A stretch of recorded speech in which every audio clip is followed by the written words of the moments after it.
I'm very happy today to have with us in Bolivar Hall in London, G.B. Tamas, Gaspar Tamas, a very distinguished philosopher from Hungary who has written extensively about both Hungary, Eastern Europe, and many other themes that affect the world today. The remarkable thing about G.B. Tamas is that he has been a dissident in Eastern Europe, both under the communist regimes, when it was not easy to be so, and today, when it's equally difficult to be a dissident and challenge what is happening in Eastern Europe today. Gaspar, tell us a bit first about your own background. I grew up in Romania. I belonged to the Transylvanian Hungarians, a large minority group there. And I had to leave Romania in 1978 because of various unpleasant things that happened to people of an independent cast of mind there. But I didn't want to leave Eastern Europe, so I settled in Hungary, and I taught at the university for a very short time before I was sacked for my convictions and my ideas. But in a way, my itinerary was quite typical for my intellectual generation, at least for a while, because we all went from left to right. And we started off on the left, most of us, and of a critical left, which was passionately hated by the authorities. And it was started from an egalitarian social criticism of a system that pretended to be exactly that, socially just and liberating, which it wasn't. And therefore, dissidents started by actually calling the system on its own original founding ideas. Before we go into that, I'd like to know a bit about your parents. What was your background, your class background, your intellectual background? My parents were communists who participated in the old illegal movement and in the resistance. Both spent long years in prison before 1945. And my father was a writer and an editor and of a local theatre. My mother worked in a hospital.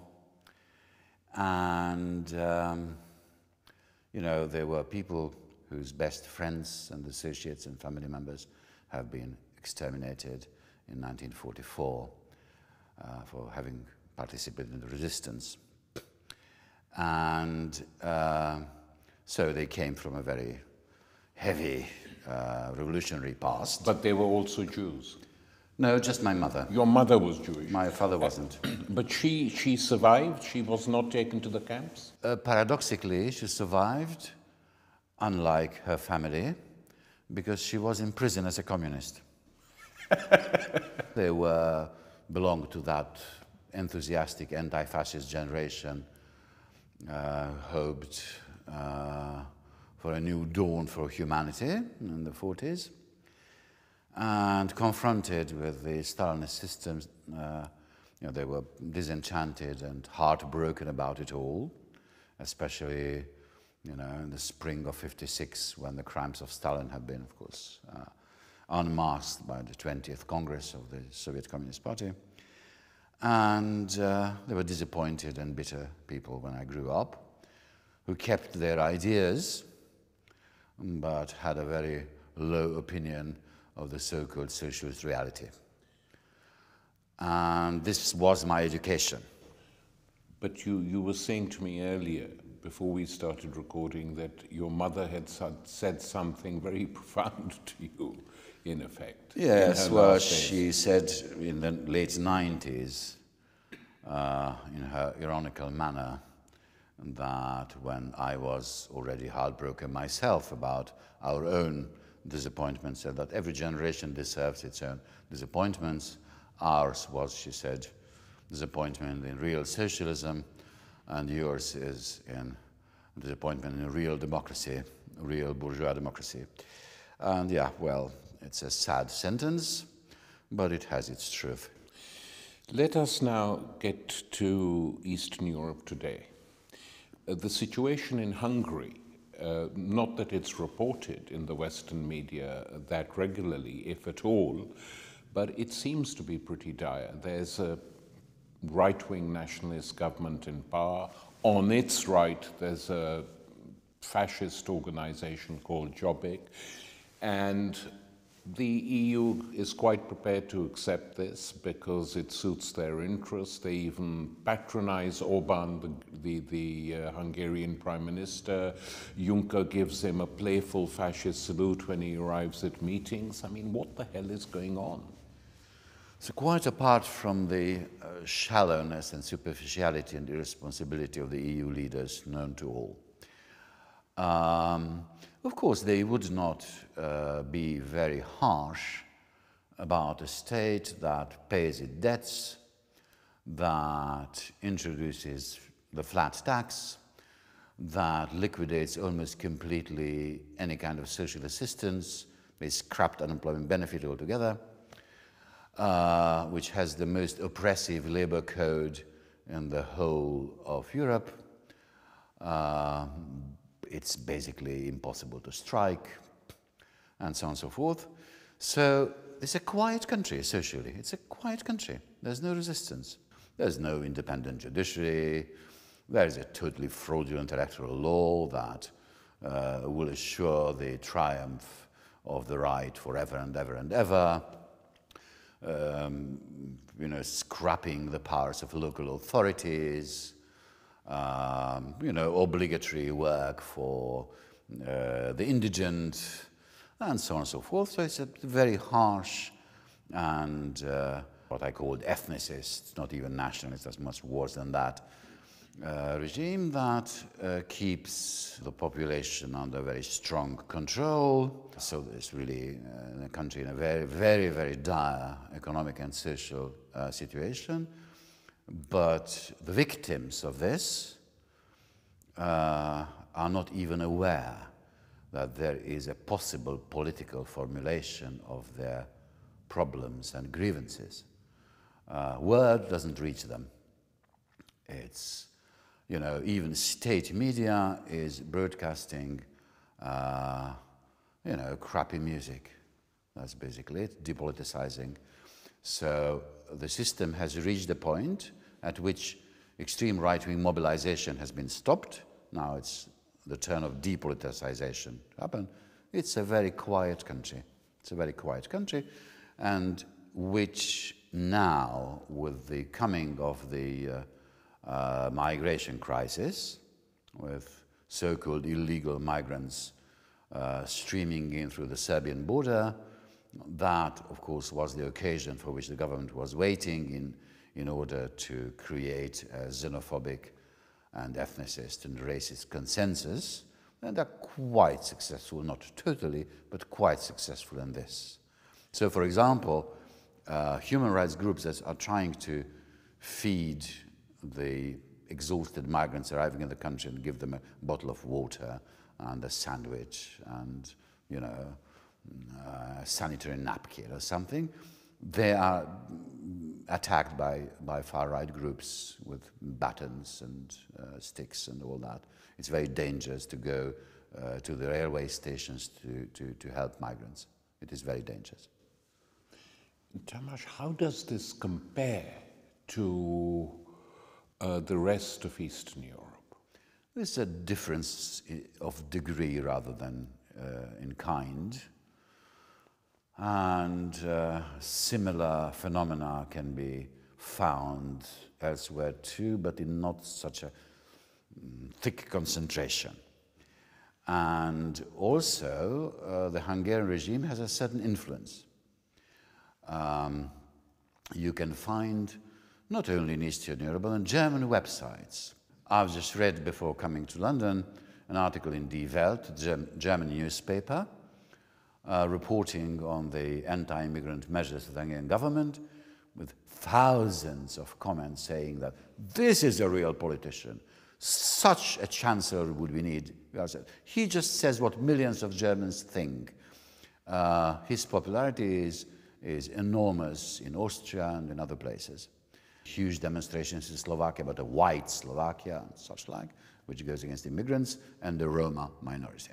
At the same time, in some countries, especially in former Yugoslavia, you can see new left groups mushrooming and trying to sort of conquer the divide. You see the sons and daughters of those who were shooting at one another in the 1990s to be friends and to cooperate politically and culturally and so on and so forth in the ex-Yugoslavia.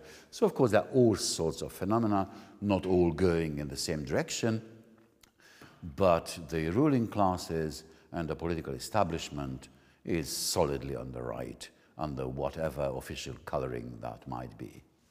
It is sort of ironical, to put it mildly, Gaspar, that the European Union, which was designed to unite Europe, actually, the European currency, the way in which the EU functions today, has exacerbated the divisions within Europe. How do you explain this? Europe wasn't designed consciously and deliberately in order to favor the rich center of the European Union, but that has been the result.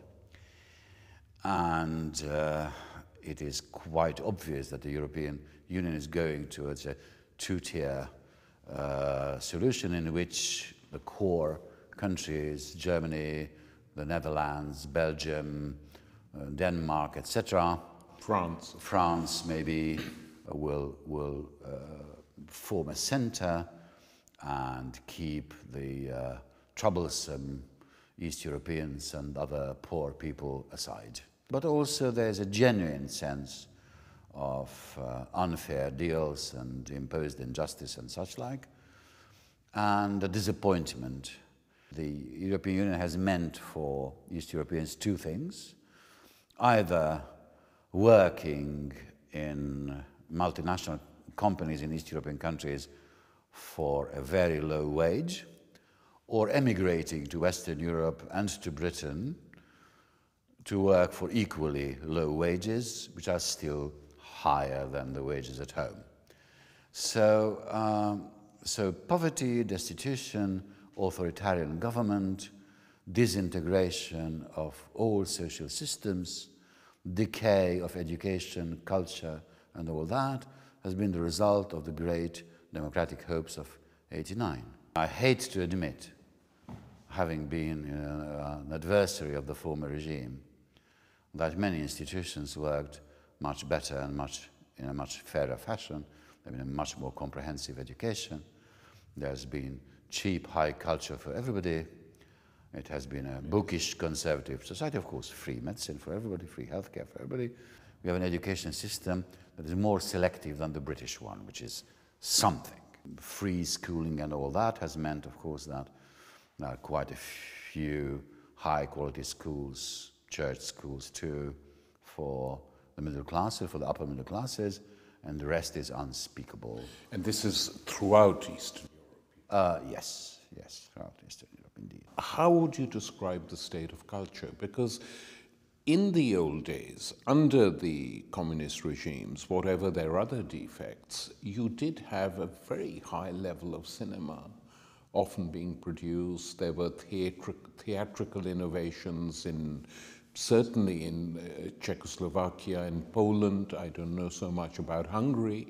Well, first of all is that most of the intelligentsia and of the cultural scene have been against the authoritarian governments and regimes in Eastern Europe, and because most of the culture had been, of course, sponsored and supported by the state, it was very easy to clamp down on them. The famous Hungarian films you see still on festivals, not in cinemas, are mostly produced by foreign companies and foreign capital and so on and so forth. The greatest Hungarian film director, Béla Tar, has finished his film career. Béla Tar is now teaching. Where does he teach? Well, he emigrated from Hungary to free Bosnia. He's teaching in Sarajevo. Well, there's freedom of speech in Bosnia, unlike in Hungary. That sounds crazy, but it is the case. Most of our artists and dramatic groups will appear in international festivals and galleries and exhibitions, and the publishers are being kept alive by foreign royalties issuing from translations. The Hungarian state, the Hungarian society cannot support Hungarian culture, and the state is not helping at all. The situation is now worse than in Texas. I myself am writing my theoretical studies in English, am I not? You are.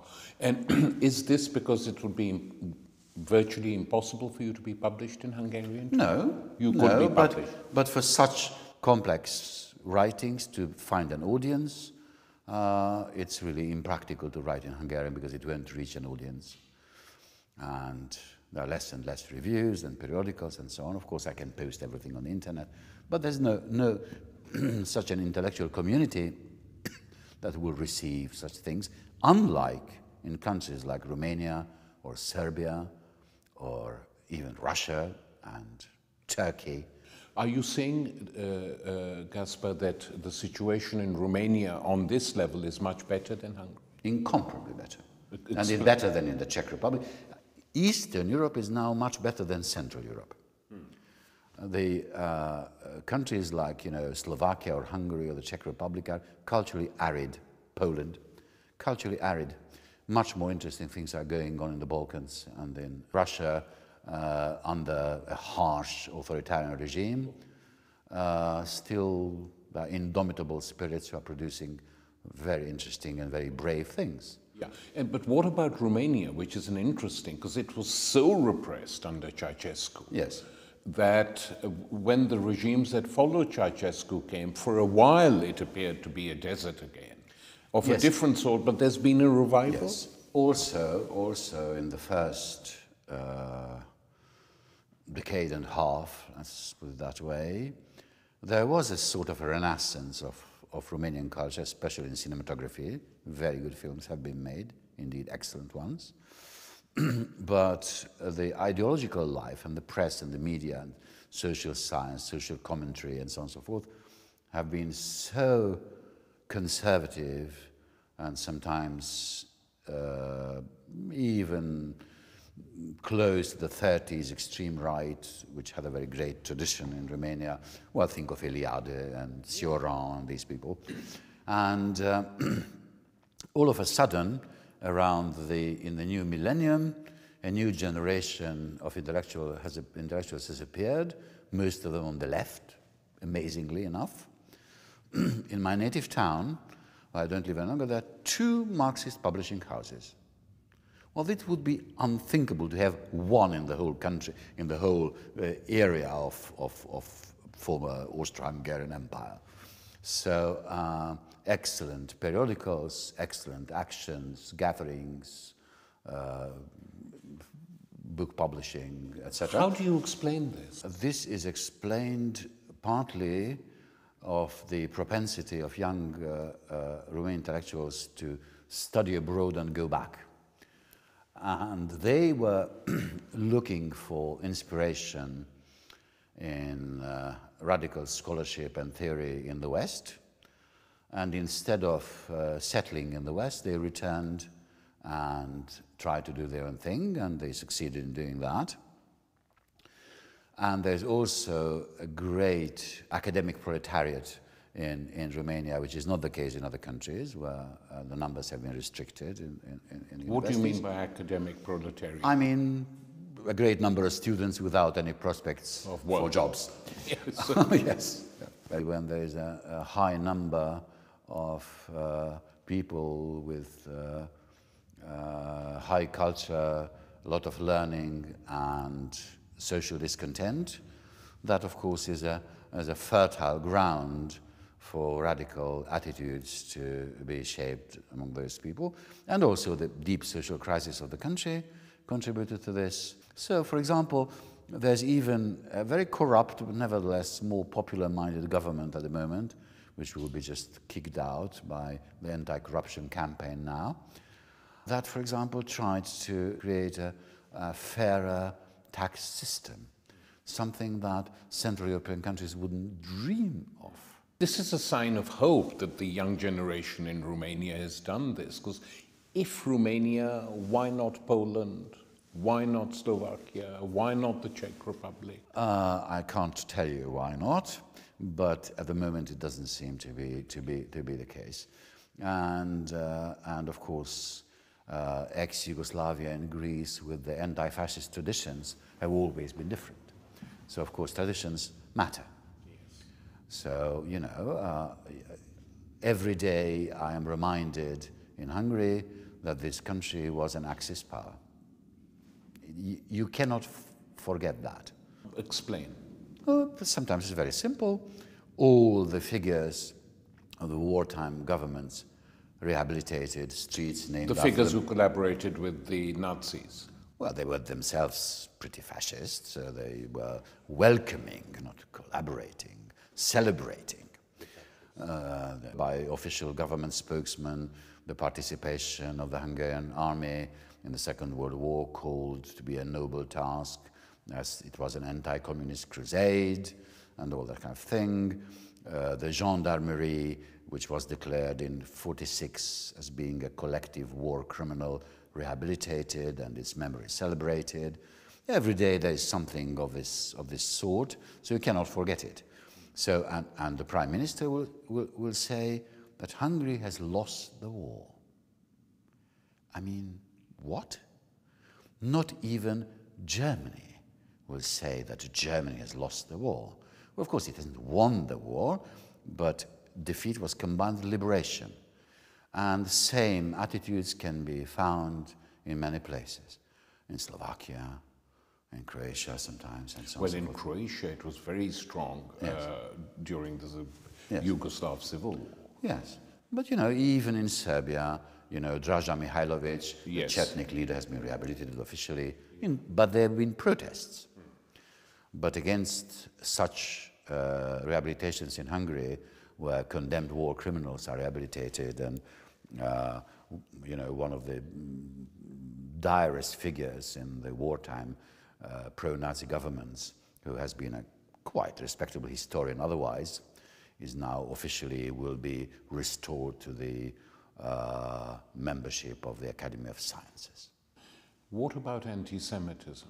Well, I should be serious about this and tell you how awful and how all-pervading it is, but it is at the same time so boring. You know, complaining about anti-Semitism in Hungary, you know, it's about complaining about bad weather in England. It's, you know, it's there. It's there, and of course it has consequences. Since 2010, of course, the career prospects for Jewish intellectuals have not been exactly brilliant. So we all know that hundreds of thousands of Hungarians are leaving Hungary, emigrating for better prospects, and people don't really notice how many young Jews are among those people, and leaving in droves. Anti-Semitism is quite accepted, sometimes veiled, sometimes not in the large circulation media. And when people say such a thing in public, such as the leaders of the country, that being on the left is a genetic thing, everybody knows what they have to think about this. And they are genetically alien because the left is incapable of representing the national interest, because they just don't love us Hungarians, said our Prime Minister. They just don't love us. So a Jew can't be a Hungarian in their logic? No, not really, not really. No. You're either Jewish or Hungarians. No, Hungarians are people of Hungarian ethnicity, whether they are citizens of Hungary or not. Being a citizen of Hungary doesn't make you into Hungarian. It's an ethnic notion, not a civic notion, not a national notion. Amongst the things you said, what struck me was the speed with which everything changes. Yes. You know, historical time has become much quicker, that Eastern Europe you know, a large part of it was very cultured, intelligentsia, a certain level of culture. But don't forget it was always oppressed and always in opposition. Yes. So when people think sentimentally about fin de siècle Vienna and so on and so forth, well, those people were despised by officialdom. You know, you don't think that people like Freud were university professors. It would have been totally impossible. People like the young György Lukács didn't dream of becoming a university professor in Royal Hungary. That would have been totally inconceivable, and not because of his origins and his views, but because of not being that kind of provincial conservative that has been the official culture's line. And so there were indeed wonderful things, but always, perennially, if you wish, in opposition. It's still the case. So in one respect, so nothing changes. But in another respect, something could change again. Can you visualize something changing for the better, some progressive movements arising over the next decade, say? Well, these things are difficult to predict, but there's only one thing I can tell you honestly. There are quite a few people who are just out of stubbornness and of moral conviction are not giving up. They don't have a political base, they don't have a whisper, they don't have a chance of really prevailing even culturally or ideologically, but there is a continuity. There is a continuity which we know from history is important, that, you know, all the attitudes of, you know, speaking truth to power and all that is being kept alive, even if in a very small place, in a very isolated manner. And, you know, I have sometimes very strange experiences because of my previous career when in the first half of the 90s I've been an MP and, you know, and permanently on television and so on and so forth. So people know me better than other people of my ilk would be. So people talk to me, and people who wouldn't talk to isolated young leftish intellectuals, you know, on the train station, on the bus stop, etc., etc. And people are aware that the regime they might even vote for is not theirs, that is unjust, that is unfair. They might vote for it because they are afraid of, why do people vote for nationalist governments? Because they're afraid of foreign threats. And so they will vote for, but that doesn't mean that people are blind. They're not. They know how unfair the pension system is and the tax system is, and how, you know, in hospitals you don't have toilet paper and so on and so forth. They know that.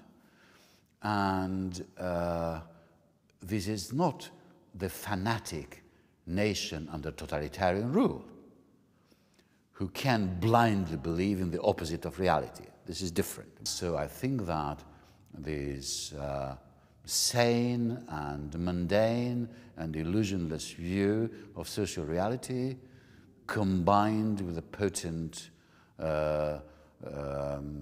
leftish movement, in principle could link up and change things. At the moment, the political situation is, of course, is against this. But, of course, it doesn't have to be forever. And, you know, in 1988, it seemed to us that the Cold War and the balance of powers between the Soviet Union and the West will continue, well, not forever, but for another decade. And, of course, and, you know, a few days later, you know, I found myself at the front of a huge mass demonstration, which I've never thought I will ever see in Budapest. You know, I didn't organize it. People just asked me to speak. It was spontaneous. So, you know. All that is solid. Yes. Melts into air. Yes, it might. On that note, thank you very much, Gaspar.